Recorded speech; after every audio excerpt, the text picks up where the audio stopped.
Welcome back, everyone, our community. I'm a bit tongue tied now. For our next session, I'm so excited to welcome Claire Power.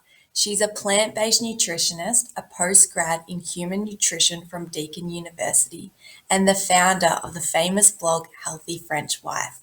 She's a cookbook author of Healthy Little Tummies, which is a plant based family recipe book. She's a mother of three and has two beautiful twins, which you may have seen on her Instagram feed. She loves creating and sharing colourful, healthy, plant based recipes through her blog and social media to a following of over 115,000 people. Claire is based in Orange, New South Wales, but originally from France. In this session, she'll be making a dairy-free vegan Christmas chocolate rocky road. So if I can welcome Claire. Hello everyone, so I'm Claire. Thank you, Lauren, for the introduction. So today we're making, it's actually a vegan white chocolate rocky road. So I'm just going to show you how it's supposed to look at the end. So I get started. So first of all, you're going to need some cacao butter. So this is the buttons I use, and you put 1 cup into a pan and cook them on the stove. Then you're going to combine, once it's melted in a blender, the 1 cup of cashews, the melted cacao butter, 2 tablespoons of maple syrup, 2 tablespoons of coconut oil, and vanilla. And I've actually made it just now, so it wouldn't be too noisy to blend, because you have to blend it for a good 4 minutes to get it smooth and creamy with the cashews. I'll try to show you on the screen. This is how it's supposed to look. And so once it's all combined together, so it's a very quick and easy recipe. You just need to pour it into a little tin. So I use a bit of a square tin lined with baking paper. And you just, pour it in. And so this is dairy free, but it does contain cashews. So if you have a cashew allergy, you'll have to skip this recipe. And it's also much healthier because it's only 2 tablespoons of maple syrup, so no refined sugar. So then you pour it in, and I'm going to spread it with my spatula.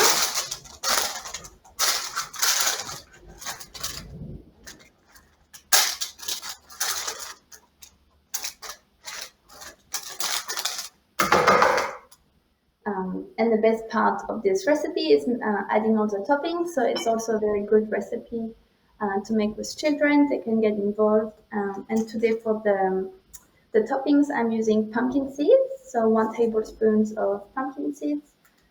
Or you could use any other toppings you wanted. But to give it a bit of a Christmas feel, I'm using green and red toppings. So the pumpkin seeds. I'm using dark chocolate chips, also dairy-free and soy-free. And just sprinkle them on top, as well as pistachios. If you're allergic to pistachios, just skip them as well. But I like them for nice Christmas feel, festive feel. And then your 1 cup of raspberries. You can use fresh or frozen. And then you sprinkle it on top. And then you just need to place it in the freezer for about half an hour. And then you keep it in the fridge, and then you can slice it and keep it in the fridge. It will melt out of the fridge. And if you wanted, you could make it a bit more Christmassy, like shape it as a Christmas tree or something. I don't know. So this is how it's supposed to look. Oops, it's sliding, so I'm going to place it in the freezer afterwards. And for the magic of this cooking live, this is how it's supposed to look once it's all set. And so it really tastes like white chocolate. So it's quite difficult as a vegan or dairy-free to find white chocolate. So making it your own with cashews and cacao butter, you can get a nice alternative. So yeah, that's my very quick and easy vegan dairy-free Christmas rocky road. So also you could add vegan marshmallows if you wanted, or any other toppings. It's up to you. So that's it. And it will keep for a few days in the fridge as well. Perfect. Thank you so much, Claire. I have so many questions about that have come through before this as well. So, one of the questions was from Elaine, and she actually asked, what could you substitute for cashews instead in order to get that consistency? Because I know that cashews can make it quite smooth. If you couldn't or you had an allergy to cashews, what would you recommend? So I haven't tried it, but you could try some coconut cream potentially, and it might make it nice and creamy. But otherwise, macadamia potentially would work as a cream, or more coconut oil, but it might not quite get quite the same creaminess and taste as well. Perfect.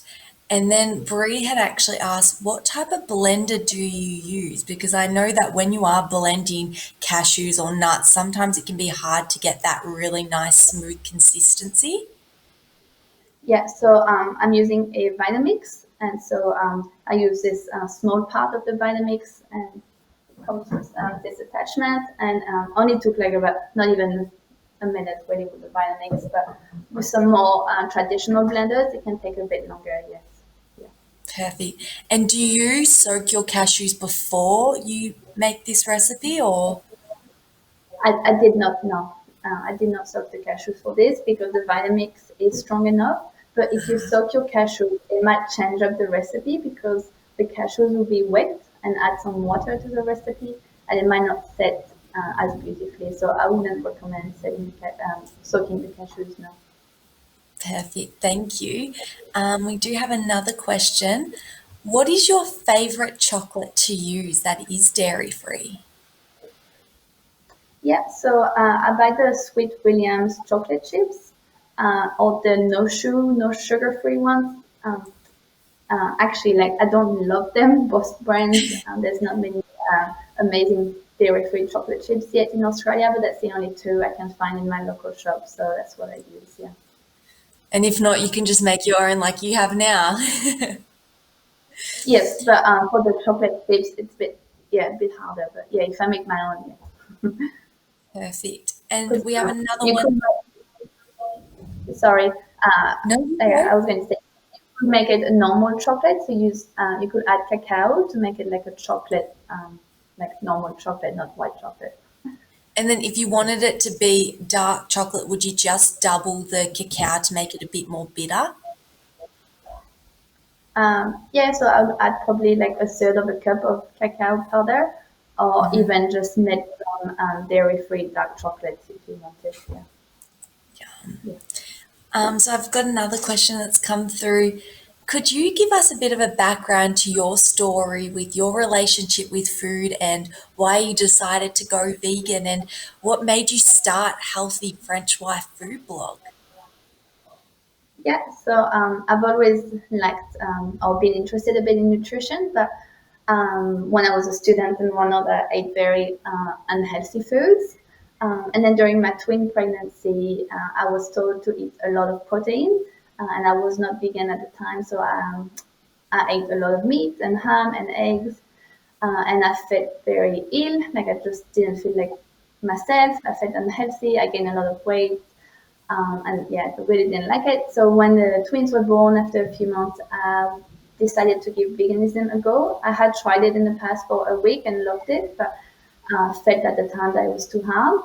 But then that time I tried for 30 days, and I loved it so much that yeah, I stayed vegan ever since. And that's also when I started studying nutrition because I was, I guess, a stay-at-home mom of twins, and I realized I didn't want to go back to my old job in marketing, so I wanted to do something else with my life. So that's when I started studying nutrition online with Deakin University. And for the blog, I started it when I was planning my wedding. I started eating healthier to lose a bit of weight for my wedding, and I was making recipes on my Instagram. And so that's when I started my blog and started a bit like this, I guess, brand of business. So I could have all the recipes in one place. So yeah. And do you take all your photos yourself? Because your food on Instagram, I know your food photography is phenomenal. Like it looks amazing. Do you take it yourself? Yeah, I take it myself for my Instagram. It's all my own photos. My cookbooks, though, they use a professional photographer in London. So yeah, my Instagram is all my own pictures. So thank you. And tell us a bit about the journey with the cookbook. So, did you decide one day you thought, I have all these recipes that people are asking for, I'm going to create a cookbook? What was the journey like? So it's quite like it's a long process, but when I had my twins and they started eating, I created an ebook called Healthy Little Tummies. But I did it so quickly. I had little babies at home, so it wasn't like an amazing ebook. So I kind of like let it go for a while. And then, yeah, last year in about July 2019, I got contacted by a publisher in the UK asking if I would be interested to create a cookbook, and they wanted to do something like kid related. So that's what yeah, I copied the same name as my ebook, but it's all different recipes. And so yeah, I signed the contract in August, and then in September, October, I had 6 weeks to create all the recipes. So I Wow. created and tested all the recipes at home and typed them, and then they shot the recipes in a studio in London over the December, January, and then it was just getting all like the cookbook put together on the end. And it was supposed to come out in July, and due to coronavirus, it got pushed to August. So it came out in August this year. And that Um, one you can buy online? yeah. So because it's quite niche, Healthy Little Tummies, it's a plant-based family recipe book. So it's available in the UK, America, and here in Australia, but mostly in the online bookstore. So Booktopia, Amazon, and like all different bookstores online in the UK as well. Yeah. That's amazing. And those recipes, were they inspired by your kids? So, for instance, if one of your kids were like, Mum, I want to eat this, but it wasn't vegan, would you then recreate it to make it vegan and then that came into the cookbook? Or, Yeah, that's exactly what happened. So some of it was following their taste buds, and a lot of it was just what we eat as a family as well. Like it's lots of main, because I'm all about the creating just one meal for the whole family. I don't really like making just like kid food just for the kids. So we eat all the same things. So we like pasta dishes together, or curries, lentil dals, all different family meals. And also, my little one Annabelle had a soy and a wheat intolerance as an infant. So I created lots of recipes for her that she could eat as well, and that kind of like led me to creating lots of allergy-friendly recipes in the book. Yeah. and are all three of your children follow a plant-based vegan diet? Yes. Yeah. Yeah. How did you go, like, talking to them about that? Like, do they understand what vegan is, or do they just sort of, you cook something and they're like, okay, this is what Mum cooked? Yeah. I try speaking about it to them. They don't really get it. So um, this is just what we eat at home, and they just now they know that it's called vegan, and that's what we eat at home. They're not fully vegan when out of home, so they know that at home it's vegan. So, yeah. Yeah. And so you came to France, was it 12 years? You came from France, sorry, 12 years ago, did you say?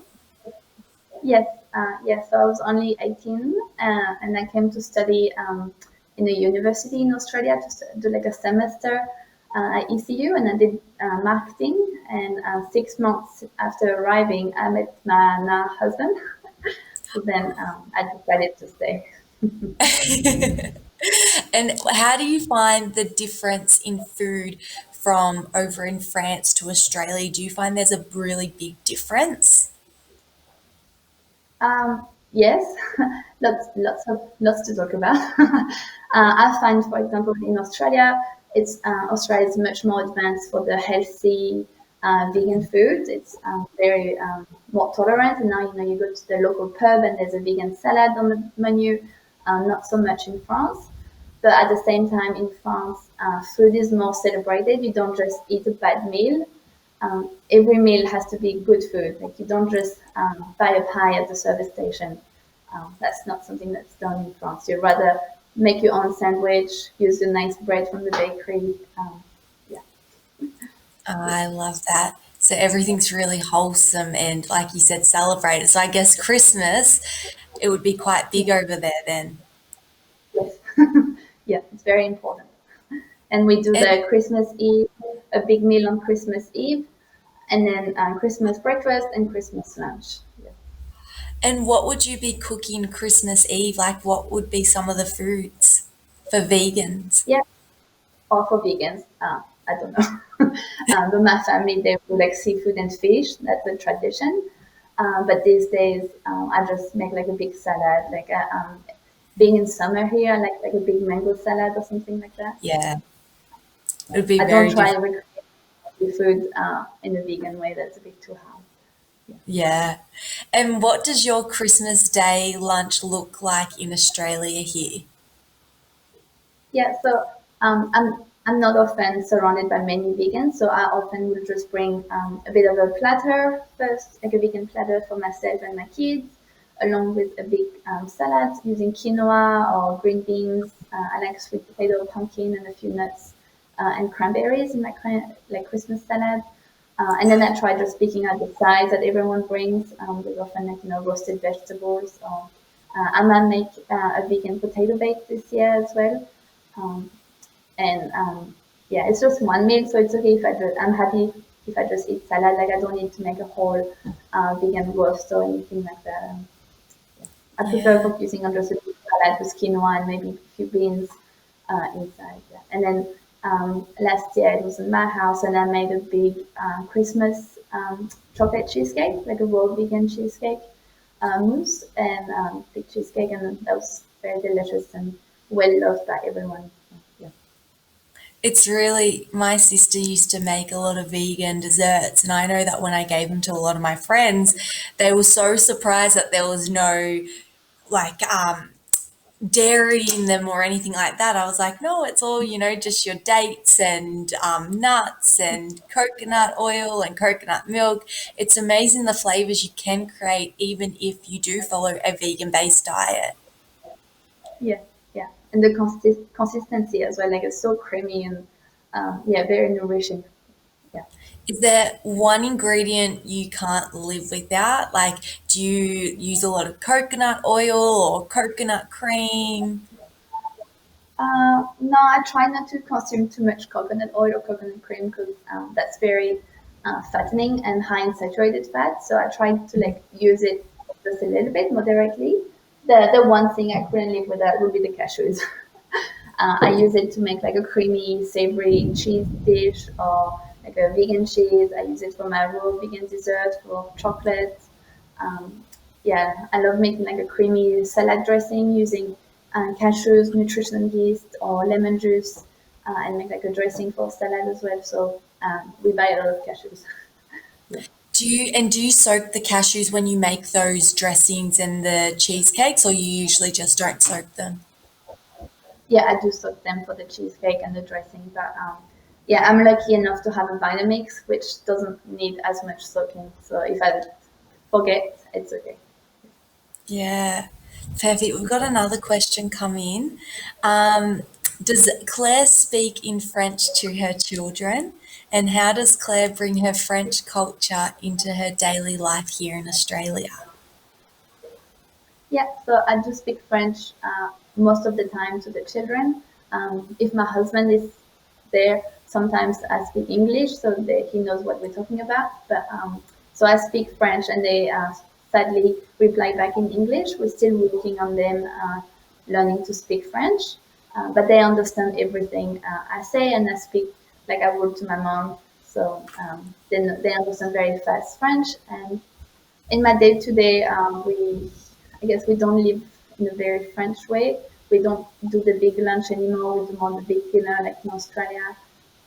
So it's a bit of a struggle here to act French, but um, yeah, there's a few things that I cook here and there that are a bit more French, or um, like we buy the French jam or a few things like that. Yeah. Perfect. Um, awesome. So another question that's actually just come through as well. When you are transitioning into a vegan diet, did you find that it was quite hard and you had cravings, or did you find it was quite easy because you felt better when you did eat a vegan plant-based diet? Yeah, no, I found it very easy. I've always loved my vegetables and my like chickpeas and lentils and fruit. So for me, it was very easy. Now I used to love like dairy cheese, but sadly, it used to always make me very bloated. So skipping the dairy cheese and using more like vegan cheeses or making my own cashew cheese, like I don't miss it anymore, and I know like my body feels better without the dairy. Like my bloating is gone, so I'm very happy with that. And Definitely. yeah, for me it was quite easy. Like when I first started, I was not the best vegan person in that sense that I was eating just a lot of sides, a lot of salads. But now I obviously create more nutritious meals for myself yeah, and the And I family. feel like Yeah. you never have to miss out because I saw even on your Instagram story yesterday, you don't have ice cream, but you made this beautiful mango sorbet that looked amazing.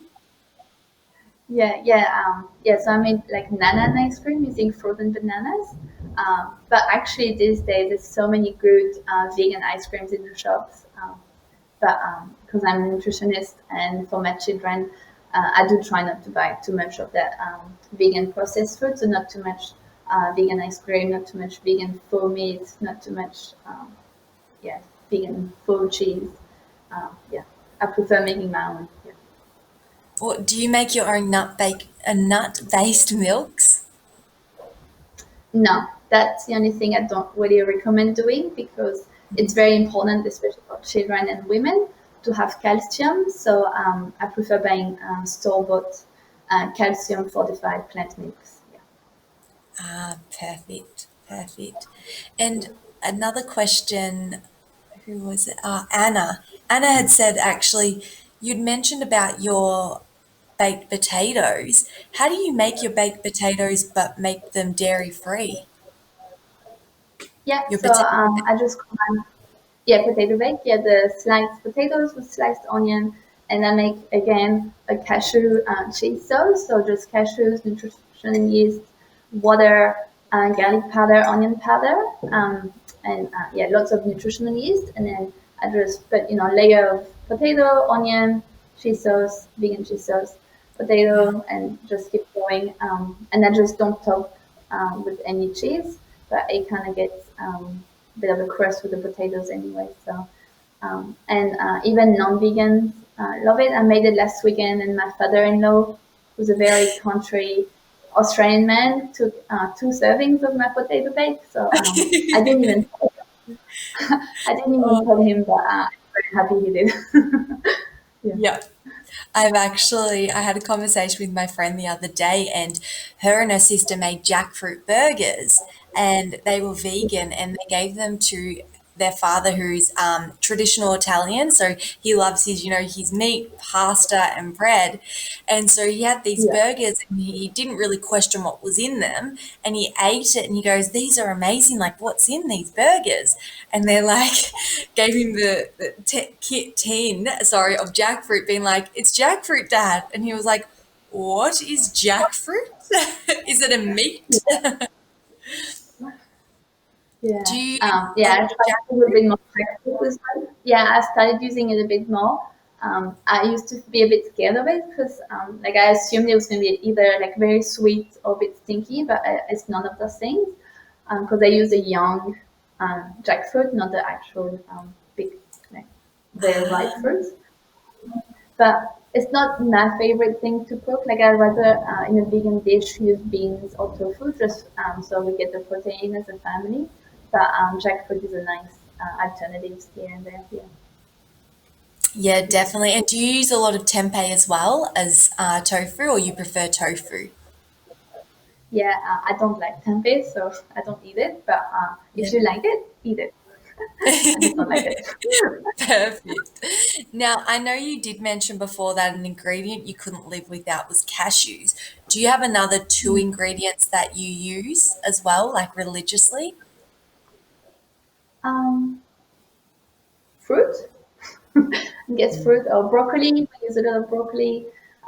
Maybe tofu. Like we eat tofu a lot as well. Probably 2 or 3 times a week. It's part of dinner or lunch. And canned chickpeas. I always have at least 2 or 3 tins of canned chickpeas. They're very handy, and I just add them in my salad or add them in a curry or a dish. Yeah. Definitely. I find chickpeas so versatile. Like I used to always buy store-bought hummus and then I realized how easy it was to make it yourself. And I was like, oh, mind blown. It's just chickpeas, tahini, lemon juice. Yeah, and so much better as well, and better for you as well. So yeah, Yeah, and the definitely. flavors. And especially when you have a good blender as well, because I find that that's important because otherwise all your chickpeas get stuck to the blender. Yeah, yeah, yeah. You might have to like scrub the side and do it again. Yeah. Perfect.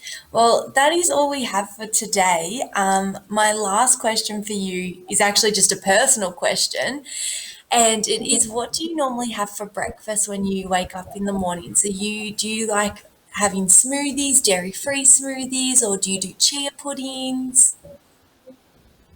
So I'm someone who changes a lot, but Yeah. like I go through like phases. So at the moment, I'm having a green smoothie every day, and I use like I make it in little bags that I plan put in the freezer. So that in the morning I just have to put it in a blender with water, also a milk, and then blend it. But it's got frozen banana, frozen zucchini, frozen cauliflower, greens powder, spinach or kale, some hemp seeds or chia seeds as well, and Mhm. sometimes the vanilla vegan protein powder or hemp protein powder. But in winter, sometimes I go more for the sourdough with avocado or the porridge, and sometimes I go for chia pudding. So yeah, I change a And lot. are your kids the same? Like, do they have green smoothies as well? No, sadly, I never like it sometimes if it's not too heavy on the vegetables. But Eloise and James don't like the green smoothies. I made them try too many bad ones, I guess, like too healthy. Taste testing. Yeah, so they're very like little Aussie kids. Like they like the Vegemite on like whole grain bread, or sometimes jam, or they like porridge, chia puddings, and sometimes they want wheat bix, and so it's wheat bix sometimes. So yeah. And do you make banana pancakes sometimes too? Yeah, yeah. Like on the weekend, we make more like pancakes, or we do like cooked mushrooms with wilted spinach and avocado or asparagus. Like do like a cooked hot breakfast, just vegan. So yeah, and they Perfect. love the cooked food on toast. And do they usually help you in the kitchen as well? Yeah, more and more, especially like the twins are getting better at the slicing mushrooms or something like that. So yeah, they have like kids knives to help cut things. So yeah. That's amazing. I guess like recipes like the white chocolate Rocky Road is good for them because they can decorate it as they wish, and get them Yeah. really involved in the cooking process. Yeah, yeah, and they just left, but they were very excited to come back and eat it this afternoon. So Well, I and have now they have to, two because they have the one that's done, and now they have the one that's still getting. yeah, you have Perfect. double now. Yummy. Thank you so much for your time today, Claire. We'll be posting this and more about all the stuff Claire does. You've probably seen her on our Instagram feed, but if you do want to follow Claire, which I highly recommend, how can people follow you? Is it Healthy French Wife on Instagram and then your website? Yeah, so I'm mostly on Healthy French Wife for the recipes. And then I have also a new account called Healthy Little Tummies. So healthy.little.tummies on Instagram, where I share more my nutrition tips for kids' nutrition. And that's where I talk more about kids' recipes and my cookbook as well. So I try to like keep it a little bit separate, but so I have two accounts. Perfect. Well, thank you so much for your time today, Claire. I know that I'm personally going to try that vegan Rocky Road for Christmas Day. I'll give it to Nonna and I bet you she'll love it. She's starting, I gave her an avocado chocolate mousse a few months ago or before COVID, so a while ago actually. And she actually really enjoyed it. She was like, "What's in this, Lauren?" And I was like, it's actually avocado and cacao. Yeah, no, it's so good, and I hope you do. Just am I meant like if out of the fridge for too long, so on a hot day like for summer. So I hope you'll enjoy it. Thank you. Thank you, Claire.